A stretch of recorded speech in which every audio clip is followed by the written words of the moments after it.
¿Alguna vez te has puesto a reflexionar sobre cómo vivían tus tatarabuelos? ¿Has pensado con interés sobre qué tan veraces eran sus historias de Dark Souls siendo su día a día, pero peor puesto que tenían que trabajar y desvivirse desde su infancia para poder sobrevivir? Claro que no, y probablemente no te importe en lo absoluto. Después de todo, ver un TikTok al respecto sea lo más fácil. No obstante, no te voy a dejar ir, así que acomódate en tu silla porque de una u otra forma te voy a contar sobre esta película, la de los camaradas y su relación con la seguridad social.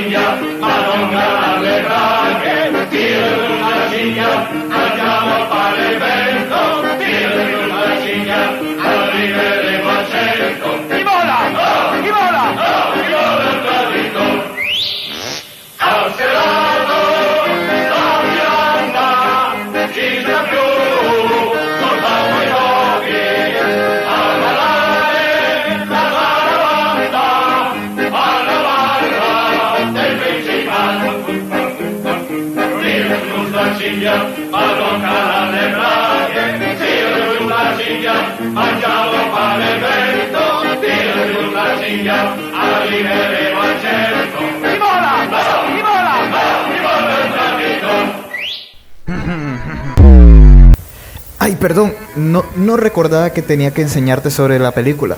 Estaba pensando sobre mi todopoderosa Italia. Nada más espérate ahí. Porque temas sobran.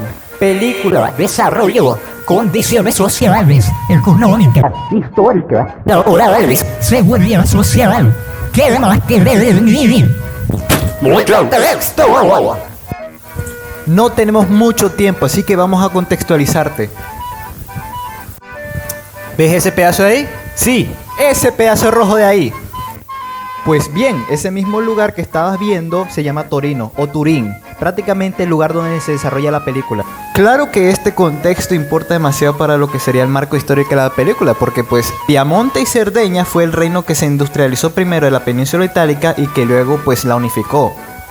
Este proceso más que nada parte de las consecuencias de la retirada napoleónica de Italia, en la cual pues Piamonte y Cerdeña fue el único estado italiano que no estaba bajo la esfera del imperio austrohúngaro. Y eso Que no he mencionado a un montón de movimientos revolucionarios que se cargaron a media Italia durante la mitad del siglo XIX. Literalmente toda la península menos la industrializada Piamonte y Cerdeña se podría resumir en esto.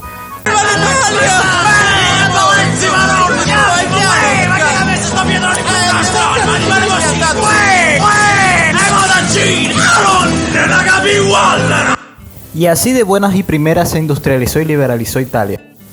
¿Cierto? Pues solo el norte, el resto quedó más o menos rural. Cosa que es experimentada en la medida de que la película se puede mostrar cierta xenofobia hacia personas inmigrantes. Y no solo eso, sino que los del campo como el soldado en sí, también retratan esta realidad pensando que los de las ciudades del norte vivían mejores. Cosa que pues obviamente era falsa, puesto que naturalmente los patrones, aprovechando sus condiciones de subordinación en los cuales ellos mantenían el capital, lo único que hacían era tratar de otorgar las más mínimas concesiones a los trabajadores para que estos pudieran seguir trabajando, viviendo y sustentándose, formando así una relación de dependencia en la cual los trabajadores literalmente tenían que trabajar para poder sobrevivir la semana. En sí, salarios que los tengan mantenidos a ellos. Pero no sé cuánto me pagarán. Te diré lo que te pagarán. Lo mismo que pagan todos los empleos, menos de lo que vales y bastante para que les ruegues por más. Pero esto no acaba acá, puesto que el ingeniero, que es como se le llama al patrono de la fábrica, el que controla todo, no solo no piensa ceder por cuestión de principios, sino que puede darse ese lujo, ya que los trabajadores como tal son reemplazables. Hay un montón de gente desempleada que haría su trabajo por menos dinero. Literalmente es lo que les dicen a ellos cuando tratan de negociar, y no piensan ceder en lo más mínimo con tal de mantener la mayor cantidad de plusvalor en sus manos, y con tal de mantener las ganancias que están haciendo ahora mismo, llenándose también de lujos y teniendo su vida feliz que pues cualquiera quisiera tener, aunque sea a costa del sufrimiento de otros. Incluso así la solidaridad puede ganar a veces, y es entonces que las relaciones de subordinación económicas fallan. Cuando fallan, pues solo queda lo que sería la mano coercitiva del Estado, el cual obviamente sirve a los intereses de estos burgueses, pues más que nada ellos literalmente son los únicos que pueden votar en esta época, puesto que la franja electoral todavía está determinada según la riqueza y según el estatus social también. Oh, miren, los trabajadores están lanzándole piedras a los guardias del Estado mismo que no les importa un bledo de sus vidas por funcionar a los intereses corporativos que los ven como números. Seguro que nada malo les va a pasar. De hecho, ¿te acuerdas de Garibaldi? Ese viejo verde escapa como un toro sin tomar pastillas. ¿Quieres saber por qué? Porque el ideario liberal que él tenía de lo que sería Italia no se cumplió. Piamonte y Cerdeña literalmente conquistó todo y instauró su monarquía, la cual pues era parlamentaria constitucional a pasos chiquitos. Era voto restringido. Pero bueno, ese es literalmente todo el contexto que necesitas sobre lo que sería la ambientación de la película y el porqué de las cosas. Lo que sigue es un resumen pequeño, puesto que aunque la película sea larga, lo que sería su desarrollo es medianamente simple, puesto que se enfoca más en lo que serían los personajes de ellos que la hacen sentir viva que una especie de argumento complicado. Ahora, en la película nosotros iniciamos viendo lo que sería la situación del joven Homero, un muchacho ciertamente joven que pues no ha estudiado, no sabe leer y se costea los gastos de la casa trabajando en la fábrica. En esta fábrica se pueden apreciar las clásicas condiciones laborales del siglo XX. Trabagenduro multitus vegas asquerosos, otakus furros, valaconeros guayas perpendos socios, lo que hegel conocidas caridad, si trabager que tos horrores es mucho entonces imaginans desempleados. No obstante, sucede algo que alerta a todos los trabajadores. Alguien se ha lastimado. Algo a recalcar de la película que tiene que ver con el tema de seguridad social es que pese a las condiciones de riesgo, al no existir una seguridad social como tal, los trabajadores siempre tienen que recurrir a colectas entre sí para poder apoyarse en tiempos difíciles. No solo eso, sino que también de vez en cuando beneficencia, según lo que dice la película. Pero ya retomando con el incidente del trabajador, este incidente es la raíz de todo el conflicto, puesto que los trabajadores ahora tienen miedo. Si acaso eso les pasa a ellos y no tienen garantías, pues ¿quién alimentará a sus familias? Y para rematar se encuentran con un agitador profesional, el muy bien llamado profesor, aunque no el de la Casa de Papel, pero se parecen, sino un profesor bastante particular, puesto que este no solo es perseguido por la justicia por iniciar agitaciones en otras partes del país, sino que además se entromete en este asunto y les aconseja y enseña sobre lo que sería el hábito de hacer las huelgas. Es entonces que, pues, con los consejos del profesor, los trabajadores se organizan mucho mejor, organizándose en lo que serían víveres, colectas y preparándose para lo que sería la gran huelga, puesto que aguantarían meses sin trabajar y sin ingresos.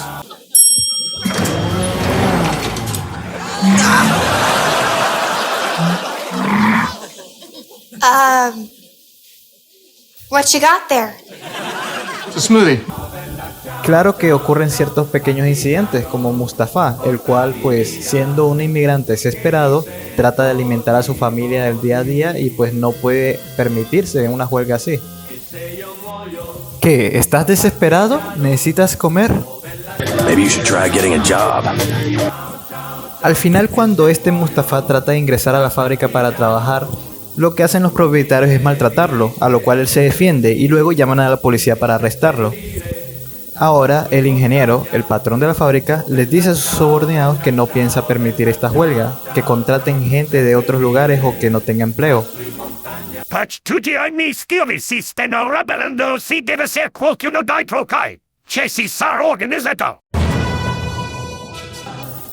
Es por esto que los camaradas interrumpen las vías de tren, porque esto dañaría la huelga y además los dejaría sin empleo.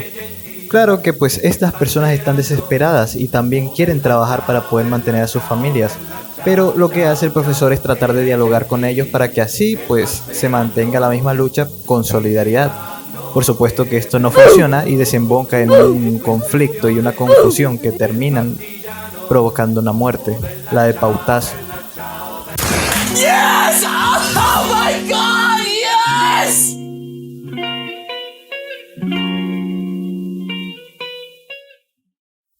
Pero dejando de lado las lágrimas pasan cosas interesantes todavía. como que estos dos estén muy pegados y durmiendo juntos, de hecho, bastante gay. De hecho, yo diría que incluso está demasiado...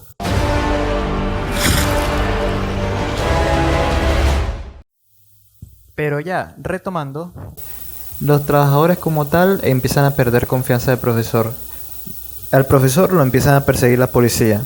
El profesor se refugia en la casa de una prostituta.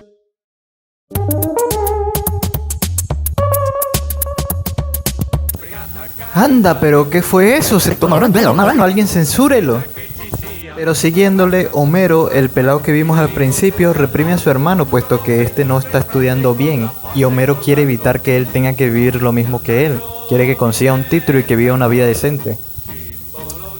Claro que la vida daría un giro cruel, puesto que como consecuencia que los trabajadores perdían la fe en la huelga y querían rendirse, el profesor incentiva una acción violenta contra la fábrica que resulta en una movilización de soldados, los cuales lanzarían una andanada de disparos que asesina a Homero. Dove vai? Ehi, lascia! Vieni qui tu! Lasciami qui!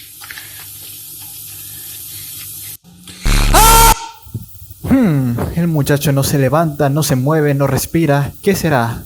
Ah, ya, efectivamente, está muerto. Aún así, la verdadera tragedia no fue esa. La verdadera tragedia es que al final los esfuerzos de Homero fueron en vano, puesto que su hermano, aunque muy menor, abandona los estudios para seguir trabajando en la fábrica para mantener a su familia. Aún así, no todo está perdido. El movimiento obrero sigue latente, el profesor sigue agitando y pues, aunque los trabajadores sigan trabajando, ya sabrán cómo pelear la próxima vez, ya tienen la experiencia. Ya con todo esto expuesto, todas las ideas ya están más o menos recopiladas. Empezando por el contexto histórico, podemos ver que la película se basa en lo que sería a fines del siglo XIX, más que nada en una especie de revolución industrial madura, pues del norte de Italia, y una época en la cual se divulgan estas ideas sindicalistas, pero que al mismo tiempo son fuertemente reprimidas por lo que sería el poder coercitivo estatal. Ahora, siguiendo con las condiciones sociales, nos encontramos con lo que sería una alineación del trabajo. Los trabajadores piensan de acuerdo al status quo imperante, a la ideología predominante. No solo eso, sino que también se les extrae su propio valor, se les quita todo lo que los hace humanos. También vemos un tradicionalismo de género, con cierta integración a la mujer a lo que sería el campo industrial, pero no completo. Una especie de xenofobia de los autóctonos hacia los foráneos, como se puede ver con el beduino, Mustafa. Y cierta represión a lo que sería trabajadores y cierta conciencia de clase elevada. En cuanto a condiciones económicas se refiere, tenemos toda la base vertebral de lo que ya hemos mencionado durante todo el video. Capitalismo industrial, relaciones de subordinación y conformismo salarial. En cierto modo, lo mismo condiciones laborales, relaciones de subordinación entre patronos y trabajadores, los cuales prácticamente disponen del capital y los trabajadores de la fuerza de trabajo para vender. Un salario límite que pues los ata al trabajo mismo y que maximiza las ganancias del patrón. Todo esto más una explotación laboral como consecuencia de estas mismas relaciones de subordinación. Y finalmente, nos encontramos con lo que sería seguridad social en la película, la cual, si bien se considera inexistente, no se puede negar la existencia de las colectas de trabajadores y de beneficencias. En sí, tampoco se puede ignorar que en Italia, pues, en estos tiempos, lo único que tendrían más cercano a lo que sería seguridad social serían las leyes Crispi, las cuales prácticamente tendrían las primeras medidas de previsión y de asistencia. En sí, Italia como tal no tendría mucho rumbo al proteger los riesgos a los que se exponen los trabajadores hasta el fascismo, lo cual pues como tal servía como ola de contención contra las ideas sindicalistas y comunistas. Y pues eso ya sería todo por hoy, así que más les vale estar viéndose esa película ahora mismo, está buenarda. Alabado sea el sol y que tengan todos un hermoso día.